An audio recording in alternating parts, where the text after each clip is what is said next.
Halo, apa kabar semuanya? Salam sejahtera bagi kita semua. Assalamualaikum warahmatullahi wabarakatuh. Pada saat ini saya akan menjelaskan tentang materi optimalisasi pengelolaan administrasi kelompok tani.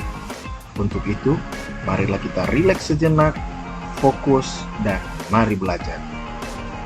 Dalam mengoptimalkan pengelolaan administrasi kelompok tani, tentunya ada beberapa langkah yang dapat kita ambil. Dan berikut ini adalah beberapa saran yang dapat dipertimbangkan. Yang pertama adalah pemilihan sistem administrasi. Tentukan sistem administrasi yang tepat untuk kelompok tani Anda. Anda dapat memilih antara administrasi manual atau dokumen fisik, ataupun administrasi digital yang menggunakan perangkat lunak atau aplikasi khusus. Pilihlah sistem yang paling sesuai dengan kebutuhan dan kemampuan kelompok tani Anda. Yang kedua adalah pencatatan data yang teliti. Pastikan semua kegiatan dan transaksi tercatat dengan teliti. Hal ini tentu meliputi data anggota kelompok, laporan keuangan, catatan inventaris, dan catatan lainnya yang relevan. Pastikan untuk mengatur dan mengelompokkan data dengan sistematis sehingga mudah diakses dan dikelola oleh kelompok. Yang ketiga, pemisahan keuangan pribadi dan kelompok. Pastikan ada pemisahan yang jelas antara keuangan pribadi anggota kelompok dan keuangan kelompok tani.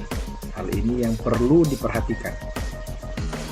Tentunya dengan cara buka rekening bank terpisah untuk kelompok tani dan gunakan rekening tersebut untuk semua transaksi keuangan kelompok.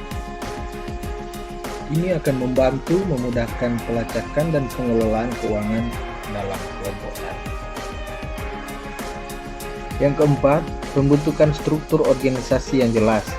Tetapkan struktur organisasi yang jelas dan peran yang didefinisikan dengan baik untuk setiap kelompok tani.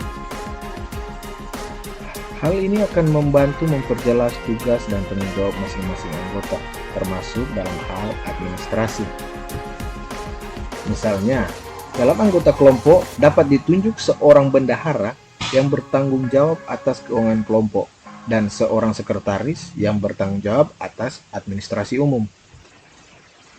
Yang kelima, pelatihan dan pendidikan. Sediakan pelatihan dan pendidikan kepada anggota kelompok tentang administrasi yang baik. Bantu mereka memahami pentingnya pencatatan data yang akurat, pengelolaan keuangan yang tepat, dan pengelolaan sistem administrasi yang dipilih. Dengan meningkatkan pemahaman mereka, anggota kelompok akan lebih terampil dalam mengelola administrasi kelompok tani. 6. Gunakan teknologi yang tepat. Manfaatkan teknologi yang tepat untuk mempermudah pengelolaan administrasi kelompok tani.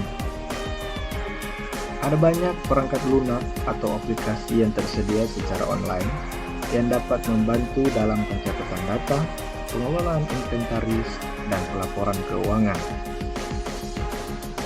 Jika dapat diterapkan, pilihlah yang sesuai dengan kebutuhan dan kemampuan kelompok tani Anda. Dan yang ketujuh, evaluasi dan peningkatan. Lakukan evaluasi rutin terhadap sistem administrasi yang Anda terapkan di kelompok. Terus meninjau efektivitasnya, mengidentifikasikan area yang membutuhkan perbaikan, dan lakukan penyesuaian jika diperlukan. Terus tingkatkan sistem administrasi kelompok tani berdasarkan pemahaman yang jelas dan mudah diterima. Dengan mengikuti langkah-langkah di atas atau tahapan yang tertera dalam materi pembelajaran ini, Anda dapat mengoptimalkan pengelolaan administrasi kelompok tani dan meningkatkan efisiensi serta efektivitas kelompok dalam mencapai tujuan. Itulah materi pembelajaran pada saat ini tentang bagaimana kita dalam mengelola administrasi kelompok tani. Dengan begitu, tujuan akhir dari bertani bukanlah menumbuhkan tanaman, tetapi menjaga kehidupan. Penyuluh cerdas, petani hebat.